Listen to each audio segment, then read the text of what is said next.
Good morning. Welcome to the Center for eLearning's professional development session on open educational resources. We are very happy to have you all in attendance today. Hello, Cindy. I haven't seen you in a few. Good morning, Kathy. So we're going to start with a short poem. My name is Allyson, and I'm one of the instructional designers here at the Center for eLearning. The poll that we're going to do is something that you can do with your cell phone. And so if you can follow the on-screen instructions really quickly just to activate the poll, so to speak, on your end, then we can begin. So this should take a few moments if you haven't done so already. And you're just going to type the message to 37607. That's the number that you're going to type it to.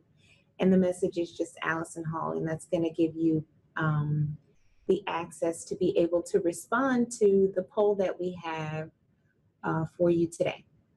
In case many of you haven't seen this tool before, I'm using Poll Everywhere, which is a really cool crowdsourcing tool to be able to get information from several people kind of in a one-shot deal. It's an online polling software using your cell phone.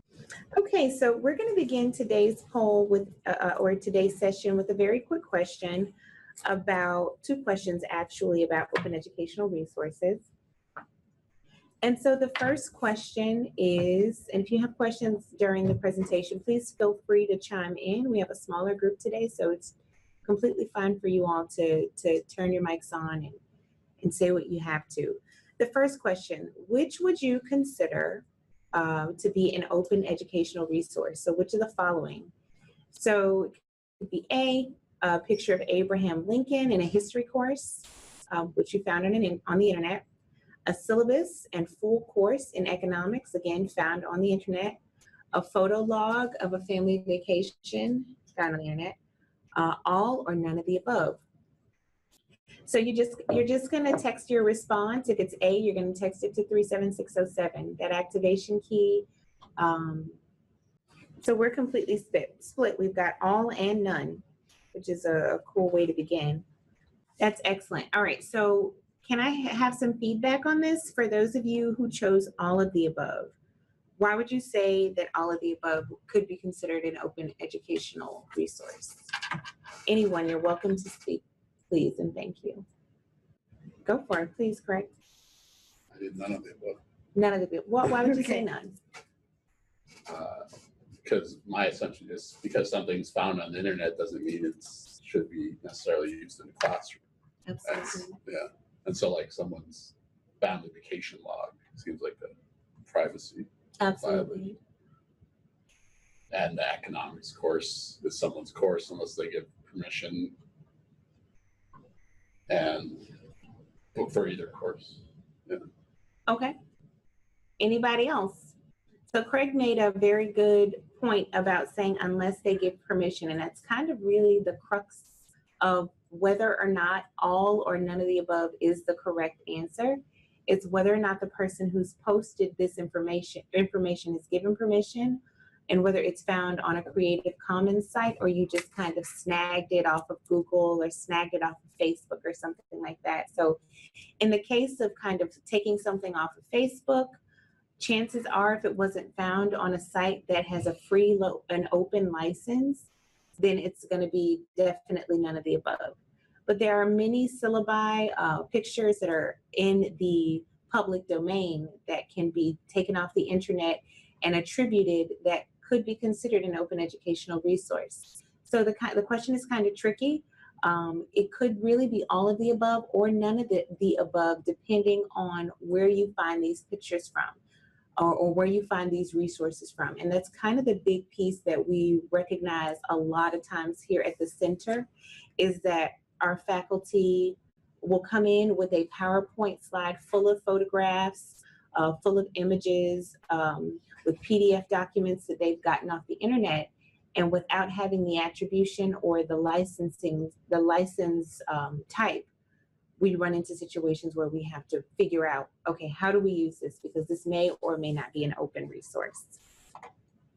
Okay, one more question in this way. How do we define open educational resources? So for all of you, you can kind of chime in. Kathy, if it's not working for you, you can feel free to speak about this. But one more question, how are we defining open educational resources?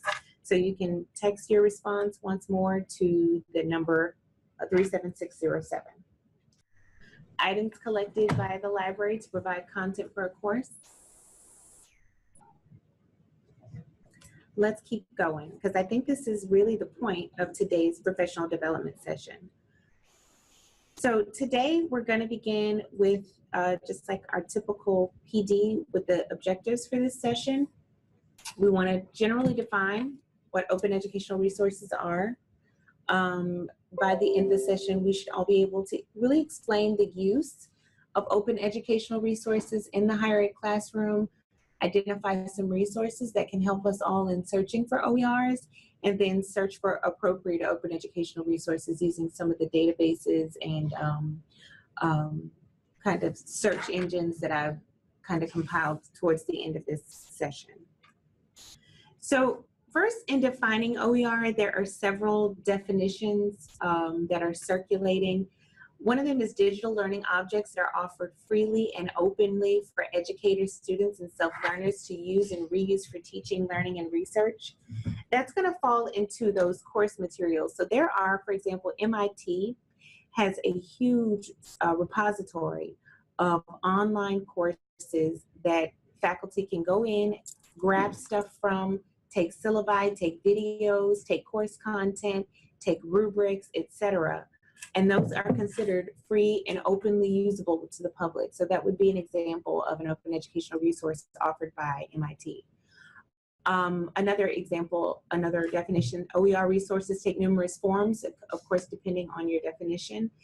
Probably in the most robust form, open resources comprise entire curricula, books, photographs, activities, syllabi, tests, etc., which are made open for teachers to use and modify at their discretion. So there are generally 5 R's, so to speak, of OER. We're not going to talk necessarily about how to remix and reuse OER, but there are ways that you can remix them. There are ways that you can kind of recycle, reuse, change things up with attribution to make sure that you're kind of within the guidelines of copyright when it comes to using open resources. So how are we using open educational resources in the classroom? Are there any faculty members or any participants here who currently use open educational resources in their classroom? And if so, well, based on the definition that we just given. So maybe I can give a few examples of what open educational resources really are. So for example, TED Talks, YouTube videos, things that you find on like websites, additional resources that you'll find on freely accessible databases. In very general terms, library resources can be considered open educational resources. So given kind of the breadth of that definition, is there anyone who currently uses OER in the classroom, considering YouTube and TED Talks and Vimeo videos, etc.? I do. I use TED Talks. I use Google searches. I have them go out and find just to solve some of the problems that I give them for Excel and VBA. I have them learn to use Google to go see how other people have solved it. The only requirement that I put on them when they do something like that is that they tell me where they got the information from. Try to get them in the habit of referencing the sites. And I just gave a homework problem where they had to go find music sites or movie sites, tell me how many the top movies for grossing dollars, and about half my students didn't give the references, so I'm a little upset about that right now. Yeah. But yeah, and the TED Talks I find are wonderful sources. Yes. Speakers are all very good, very professional speakers, and the content is all very relevant. Absolutely, absolutely. So I think that many faculty, thank you for sharing that Bob, but I think that many faculty here at the university are really using open educational resources in their classroom, but not necessarily tagging it as an OER. They're just thinking, yeah, I have a few videos. I have a few websites that I like to go to link out to. I have a few kind of maybe governmental databases that I like my students to access, but they're not necessarily classifying those things as open resources. But when we think of it in the sense of resources that are openly accessible to students and free of cost to them and to the faculty members themselves, these are absolutely open educational resources, and we can build courses centered on the use of these types of resources. So the use of OER in classrooms, faculty can't teach successfully in classroom environments, whether face-to-face or online, with increasing numbers of students who don't have access to the required readings and other learning materials. So there's quite a bit of resources online that talk about the increase in the cost of textbooks over the last 30, 40 years. A study conducted by the Student Public Interest Research Group calculates that over the last 20 years, the textbook costs have increased at a rate of 4 times higher than inflation. And if you can see the little graph that I have here, it's like 812%, which is a very high number. As a result of this, I'm sure that many of you have experienced this in your classrooms. 65% of the students surveyed by this public interest research group, they did 2,000 students was the aim. 65% of those students still opted against buying a textbook because it was so costly. 94%, of course, were concerned that their grade would suffer. 48% of the students said the cost of textbooks affected how many and which classes they took each term, and 82% of students said that free online access to a textbook would help them significantly in the course. So these are things that when we think about attrition, retention, and I know that this is more of an administrative side, so to speak, but I know that a lot of faculty deal with the students who do well and succeed in their course rooms. Some of it has to do with them not even having the textbook. So that's a very strong kind of push for introducing more low-cost, more affordable options for the students to be able to succeed in the class. Again, the Public Interest Research Group report blames soaring prices on 2 key factors, and that's lack of competition. So there are 5 publishers controlling 80% of the market, and we can kind of name those publishers off the top of our head, like the Pearsons, the McGraw-Hills, the Sage, etc. And then no consumer choice in this purchase. So they receive a textbook from us, from our instructors, our faculty, which is completely fine. But you have to buy the book that you're assigned. So if you're assigned 3rd edition, it's expected that you purchase the 3rd edition. And sometimes our textbook companies, these big 5, are so persuasive with their additional resources and kind of the lure that they have to make it very easy for the instructor or the faculty member to teach the course. So it kind of makes it difficult on the student and as well as the instructor in trying to be concerned about the price of these textbooks. So these are some of the factors that can help students in, or these are some of the factors that kind of push us closer towards open educational resources. So OER has a strong potential to reduce the cost for students and increase accessibility to education. Some people express some concern about these resources, that it may dilute the value of education. So if I could get a quick question out to all of you, would you say that OER are the same quality, better, or worse? And we have a chart of what faculty have said across the country, but what would be your take on the quality of OER in the classroom? Would it be the same quality, better, or worse, in your opinion? Kind of in totem, thinking about the videos that you've seen, the websites that you've accessed, would it be the same, better, or worse?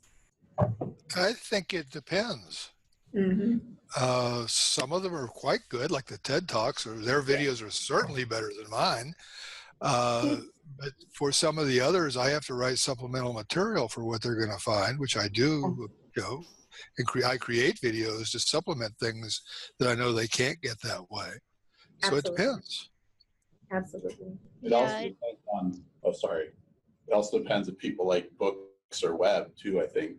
Like if people actually like reading books, the textbooks are often better.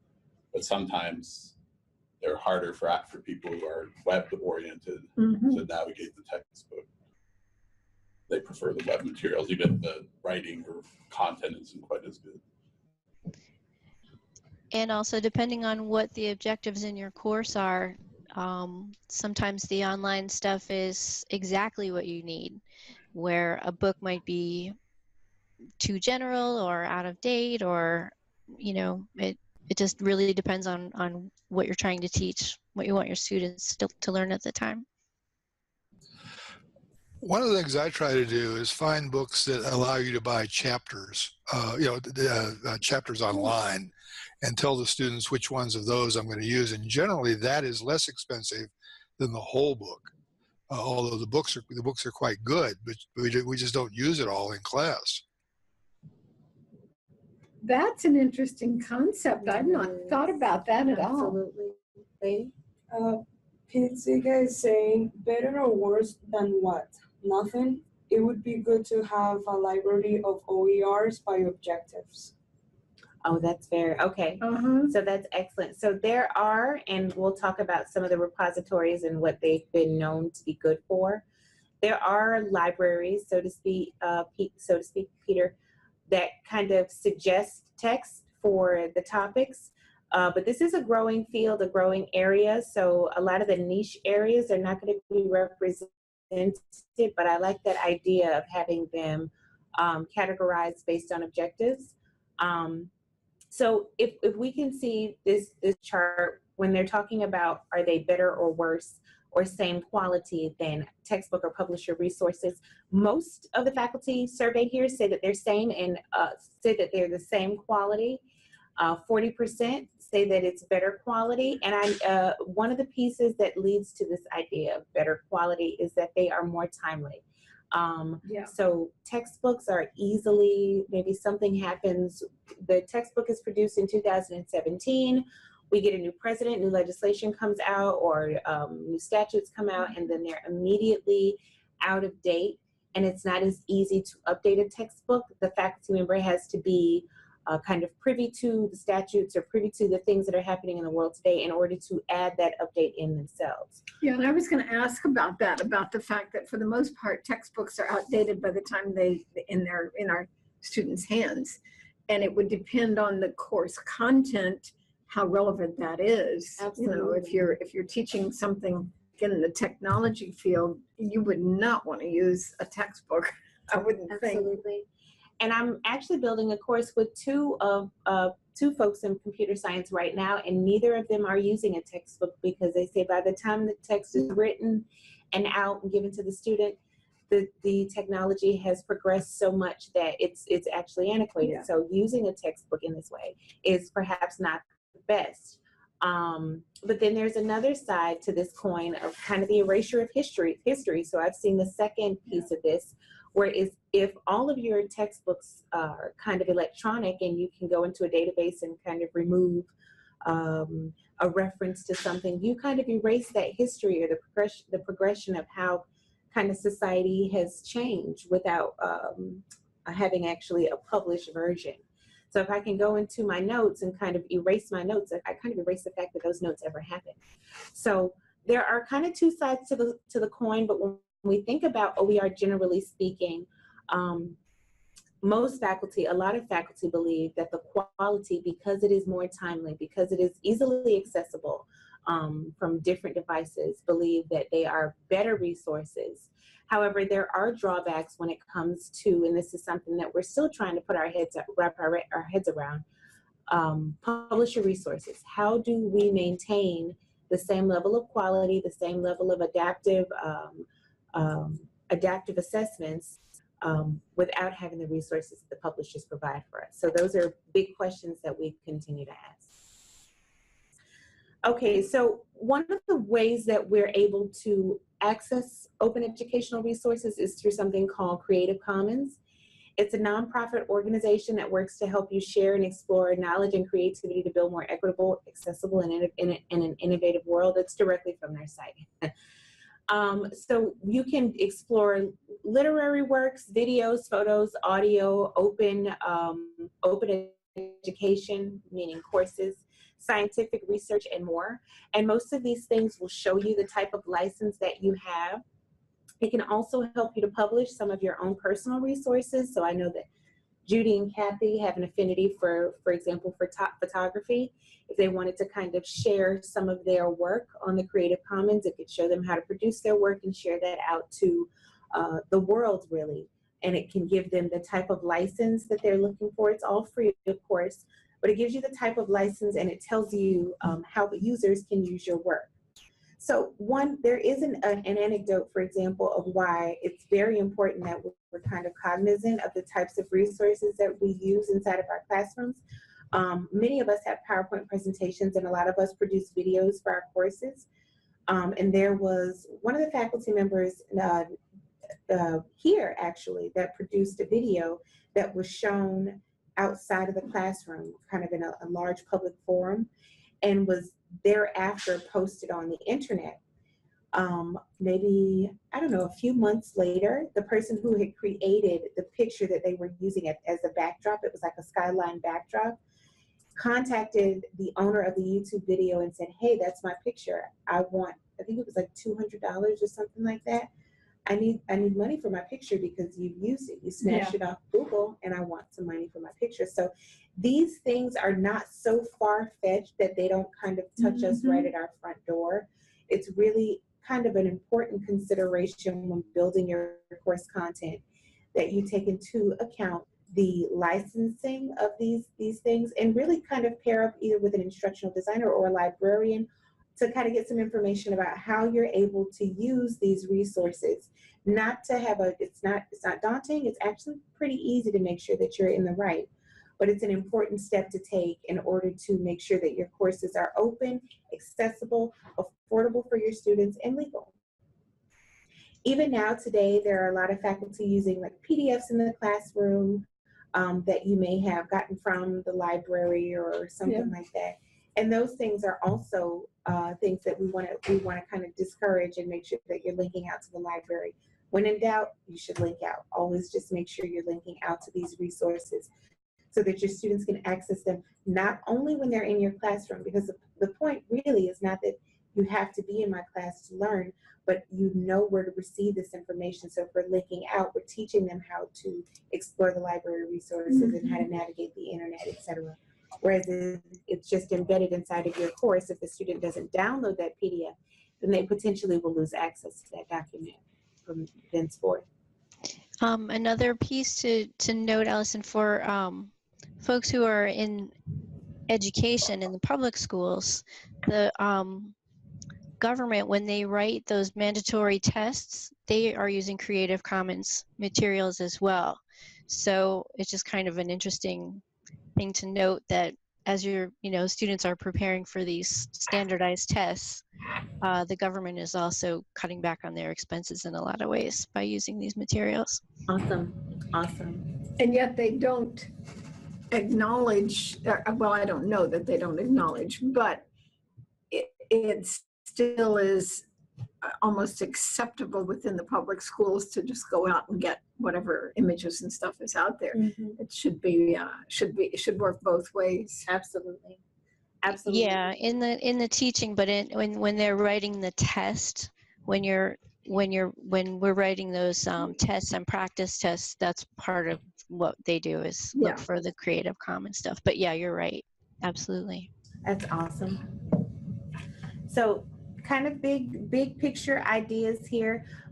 So there are a few places, just to make mention of a statute that was put out, I think about 2015, talking about textbook affordability, saying that textbooks should be released early enough so that students are able to locate the textbook for an affordable price on Amazon or half.com or something like this. So the state, the federal government, they're picking up on this notion that students are paying way too much for education, right? Even with the creation of the affordable degree, and we start to see all these different commercials talking about affordability when it comes to education. our local governing agencies are picking up on this idea that it costs a lot of money in order for us to produce quality education for our students. And that's why there are initiatives for open educational resources. And soon we will start to see, I believe, faculty being incentivized to create these resources. And that's when you would work with one of the instructional designers or a librarian to help you to curate or to create some of the resources that you can use in your classroom. So Sorry, I wanted to jump in that Bob talked about getting access to just one chapter of a book. That is something that the library can absolutely help with. Is if there's only 1 or 2 chapters that you want to use, they can help you contact the publisher and get permission to use it for free for the students. Absolutely. And one of the IDs as well. That's good. It's a good point. So here's, for example, OpenStax is produced by Rice University, and it's completely free for textbooks. What they are known for is really the kind of the general education courses that you may want to use. So the chemistries, the biologies, the sociologies, etc. You can find a lot of textbooks on OpenStax. They also allow you to, for those students, Craig, you mentioned that some students like to have the textbook printed out. OpenStax does offer the textbook to be printed. You can either work it through the bookstore, so you can give the bookstore the ISBN and they can purchase the OpenStax text kind of print to order from the bookstore, or you can purchase it directly from OpenStax. So searching on an engine like this is going to kind of give you a good range of what you can have, particularly if you teach a general, thank you, a core course. So I'm just going to quickly kind of pop in here and see, for example, like a social sciences textbook, and they've got the psychologies, American government, sociology, macro, micro, etc. And you can just start reading here. So you can download the PDF or you can start viewing online. So this would be an example of a textbook that students, particularly in those large courses, would have a lot of help with regard to affordability of textbooks. We recently had kind of a colloquium of sorts where UCF came down and spoke to us about kind of what they were doing, their efforts with open educational resources. And one of the math faculty was very adamant about targeting specifically these general education courses that every student has to take, because this is where the money is really being spent. If every student at a university has to take psychology or Mac 1105, the writing, then these are the textbooks that are going to help to save probably the millions or maybe even billions of dollars, because they are $80, $90, $100 sometimes a pop, and they have very good information, but information that can be found, generally speaking, online. So these are the kinds of textbooks that we want to necessarily get out to the students, if we can, to kind of lower the costs of those books. CNX is another one, and searching Creative Commons is also another one. For textbooks, CNX is a good place to go. And I can, if anyone is interested in kind of looking for additional textbooks, I'd be happy to work with you, or one of the IDs would be happy to work with you to locate an open educational resource for your class. But I know that every time a textbook, sometimes faculty want to get away from the kind of single-mindedness of a textbook, because textbooks are, again, oh, sorry, this is the same site. I'll go here, Creative Commons. Some faculty like to get away from this idea of a textbook where all knowledge is curated into one space, and kind of like to see what other authors are saying about different ideas. So Creative Commons could be a good place to do that, to get away from the textbook.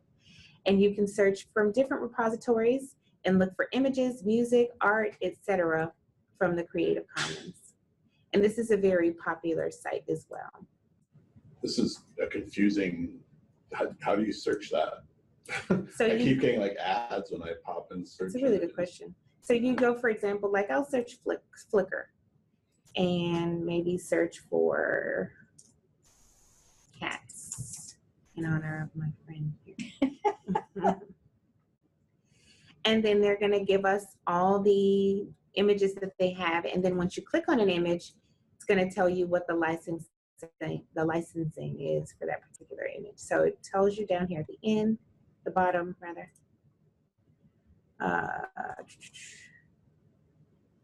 Does it say what is the license type? So some rights Yeah. reserved. Do you see? Right. Some rights reserved.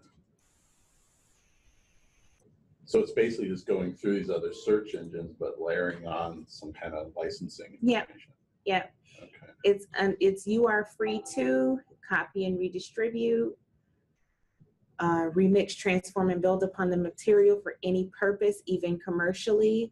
So it's the CC BY, which is one of the most free Common. license to use. You can basically use this as necessary, share it, copy, redistribute.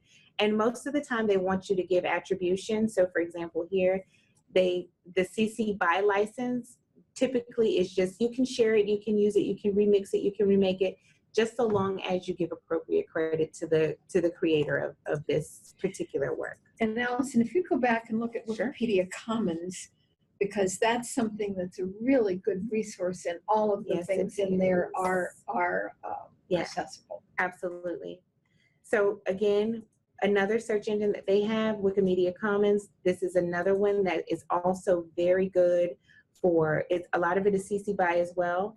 And you can copy, you can use just with It's attribution. all free media repository, Wikimedia Commons. I know that when a lot of people kind of build sites and stuff, they either purchase their own photo database to avoid perhaps the attribution, or use things like Wikimedia Commons. But these are big areas that help us to create, for example, our PowerPoint presentations, as opposed to just going to Google Images and searching by just searching images. Coming to places like this help us to make sense of what is accessible and what isn't, what is usable and what isn't. Okay, so the final thing I wanted to share for today, and again, feel free to ask questions or chime in if necessary. If you feel that you're ready for OER and you're interested in kind of starting off that conversation, building either a repository for your students, for your courses, there's kind of a roadmap that we're suggesting here at the center, and it's still very seminal, it's still very early, but we're working on building a process to assist with making these types of things happen. So if the overall objective is either a low-cost textbook or a no-cost textbook, we kind of explore the course materials in your area if you're ready, and this is done with the help of an instructional designer. If there's an open textbook, we would review the textbook for quality and appropriateness, and if we're ready for it, we can adopt that textbook. Some of these textbooks are well, most of them that are found online, you can link directly to the chapter that you want those students to be able to access. So Bob mentioned purchasing specific chapters, which is an excellent way to kind of curate your own resources. It's also a great way if the textbook is free and you can just point to the chapters that are of most need at the time of the course. Now, if there's not a textbook in your area, are there suitable OER in the subject area? If there are, we can create some sort of a mashup, which is actually what we're doing potentially with Craig and the Business Communications Department, attempting to create a mashup. So this is combining a variety of Creative Commons materials to create some sort of an individual work, and we would license that with Creative Commons. This could be a curation of sites that we're just linking out to. It could be a curation of sites plus some individual work from the faculty here at FAU. But it's a mashup of all the information that we feel is going to be the appropriate information for this particular course. And then we'd use, of course, our template to structure the course content in such a way that helps to deliver that content fluidly to the students. If there aren't suitable OER in the subject area, we could easily look for no-cost resources, or that could be an opportunity for us to now fill that void and create those resources for students across the country. and really become an authority in that area, in that niche area. Many of us have created, and the faculty here, numerous videos, several resources that are posted on YouTube, Echo, etc. These are all considered, even though they may not be open to the public. For your students, they are free use and free to use, and not costing really them anything. So if possible, we kind of want to put in a dent in the amount of money that it's costing our students to actually attend college, and open up avenues for lower cost or no cost resources. And the university is continuing to pursue ideas in this way, which is really kind of an output of this professional development session. So these are some of the ways we're trying to get to this zero cost or a minimized cost, and we're continuing to work with our faculty partners to figure out what this process actually looks like in life, and how to make it even more effective and efficient for both the faculty and students. Any questions, comments? I think it's a great project, like you said, for all the reasons you mentioned, that if we can, get around the textbooks for many of these classes, especially because they're such an economic hindrance. Yes. Basically, you're trying to provide competition to the textbook publishers. But without getting paid. Yeah. And that's something that we're, the center and the state is talking about, because there are state reports that are saying that there needs to be, the Board of Governors is saying by a certain time, then there needs to be a lower cost degree, et cetera, but that has to do with the textbooks as well. We need to find a way to reduce these costs. And so, I mean, without being an aura, I would suggest or think that there will be incentives that will kind of trickle down in order to make this kind of thing happen. So we're really at the forefront of figuring out a process that's going to work for both the instructors and the students. So I'm curious about how you're working this out with Craig. Well, presently we are working with the library. They created a LibGuide, which is a really awesome guide. They do really good work. They do. To kind of show students where to find information on business comm. Okay. But we're also thinking about having some of the business comm faculty kind of come together and write up big pieces of what they think students need to have. That's excellent. So creating their own knowledge base, which is phenomenal, because our faculty come with their own expertise, and they know what their students need, whether it be cultural difference, demographic difference. We know what our students are in need of, and sometimes it's different than what the publisher is saying. So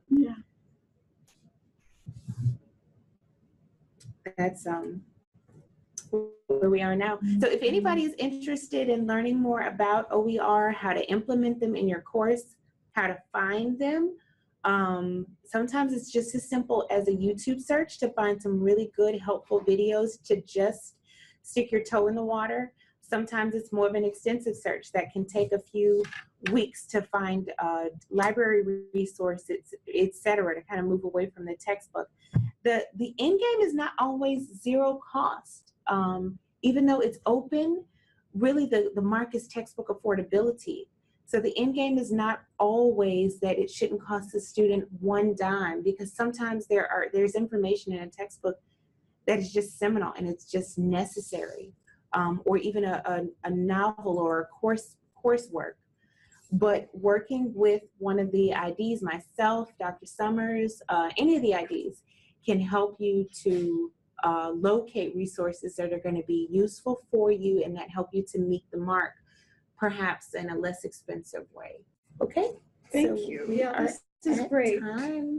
If anyone has any questions, like I said, please feel free to contact any of the instructional designers. We'd be more than happy to assist you in your pursuits for textbook affordability for the university. Sounds great. Thanks, Allyson.